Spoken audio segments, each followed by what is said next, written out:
个世界里，华人要连续在音乐奖里面得到3.8，是一件非常不容易的事情。我们再给邓丽君小姐一次掌声好吗？好，那接下来呢，3.8里头有2首歌，我自己非常的喜欢。当时呢在驻唱的时候唱了很多邓丽君小姐的入伍歌曲。接下来呢，就由我来跟邓丽君小姐一起合唱这一首《爱人》，谢谢。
我觉得太不可思议了，我竟然可以跟邓丽君小姐合唱。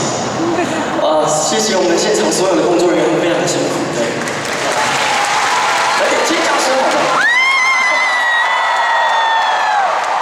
谢谢。接下来呢，3.8里头还有一首很经典的歌曲，叫做《偿还 Good Night》，送给你们，谢谢。